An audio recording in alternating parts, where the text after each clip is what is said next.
اسرائیل کا ایران پر فضائی حملہ، ایرانی آرمی چیف جنرل باقری شہید، پاسداران انقلاب کے کمانڈر ان چیف جنرل سلامی شہید، سینئر کمانڈر جنرل غلام علی رشید، ایٹمی سائنسدان ڈاکٹر تہرانچی ڈاکٹر فریدون عباسی بھی شہید، امیر حبیب اللہ سیاری ایران کے نئے آرمی چیف تعینات، شہداء میں لیفٹننٹ جنرل قرنی، سیاد شرازی، قاسم سلیمانی سمیت دیگر شامل۔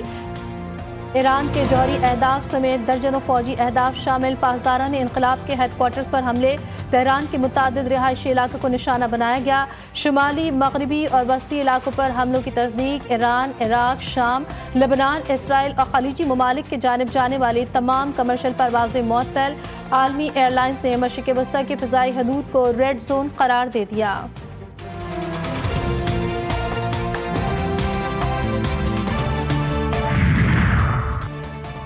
ایران نے اسرائیل کے حملوں کا منہ توڑ جواب دے دیا۔ ایران نے اسرائیل پر 800 ڈرون سے داغ دیے۔ اسرائیلی وزارت دفاع نے ایران کے حملے کی تصدیق کر دی۔ ایرانی سپریم لیڈر کا رد عمل سامنے آ گیا۔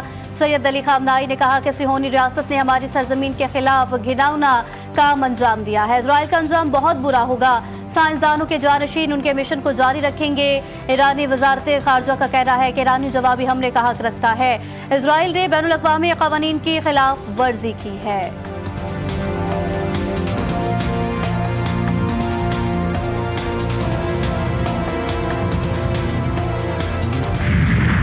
اسرائیل کا ایران پر حملہ، ایران کا ممکنہ سخت رد عمل، اسرائیلی وزیر اعظم اور وزیر دفاع زیر زمین ہیڈ کوارٹرز میں چلے گئے۔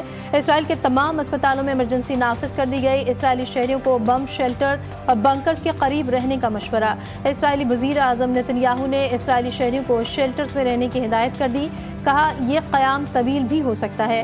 نتن یاہو کی سربراہی میں اسرائیلی نیشنل سیکیورٹی کا اجلاس بھی طلب۔ اسرائیل کا فلائٹ آپریشن معطل، ہزاروں اسرائیلی شہروں اور دوسرے ممالک میں پھنس گئے۔ اسرائیلی میڈیا کے مطابق امریکی صدر کو حملے کے حوالے سے ایک ہفتہ قبل ہی بتا دیا گیا تھا اور اس بات پر بھی بات چیت جاری تھی۔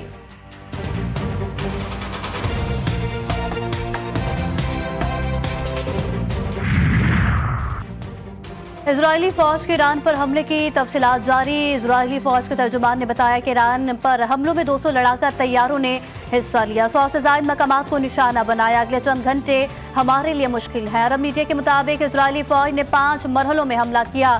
ایران کے 8 مقامات کو نشانہ بنایا گیا۔ حملہ دارالحکومت تہران اور اس کے اطراف کی فوجی تنصیبات پر کیا گیا۔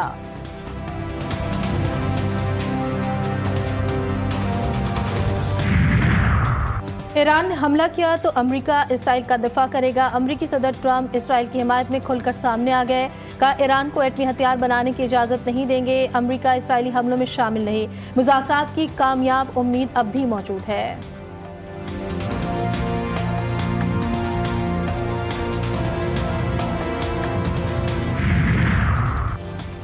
اسرائیلی جارحیت کے بعد ایران امریکہ کے بالواسطہ ہونے والے جوہری مذاکرات منسوخ۔ ایران میڈیا کے مطابق ایران نے اتوار کے روز عمانی ثالثی میں ہونے والے جوہری مذاکرات میں شرکت سے انکار کر دیا۔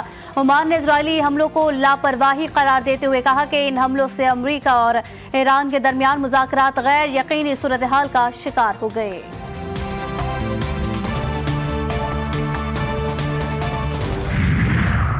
ہم ایران کے خلاف حملوں میں ملوث نہیں، امریکہ کی جانب سے وضاحت سامنے آ گئی۔ امریکی وزیر خارجہ مارکو روبیو نے کہا کہ اسرائیل نے ہم سے کہا ایران کے خلاف کارروائی اپنے دفاع کے لیے ضروری تھی۔ ایران کو امریکی مفادات یا اہلکاروں کو نشانہ نہیں بنانا چاہیے۔ امریکی صدر ٹرمپ نے کابینہ کا اجلاس طلب کر لیا۔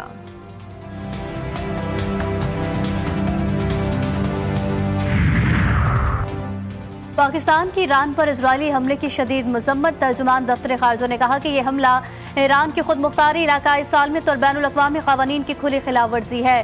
پاکستان ایران کی عوام کے ساتھ کھڑا ہے اور اسرائیل اشتعال انگیزی کو خطے کے امن کے لیے خطرہ قرار دیتا ہے۔ ترجمان کے مطابق ایران کو اقوام متحدہ کے چارٹر کے تحت دفاع کا پورا حق حاصل ہے۔ وزیر خارجہ اسحاق ڈار کی بھی مذمت، کہا کہ یہ ایران کی خود مختاری کی صریح خلاف ورزی ہے۔ قابل نفرت اقدام نے بین الاقوامی قانون کی بنیادوں کو ہلا کر رکھ دیا۔ پاکستان ایران کی حکومت اور عوام کے ساتھ مکمل یکجہتی کا اظہار کرتا ہے۔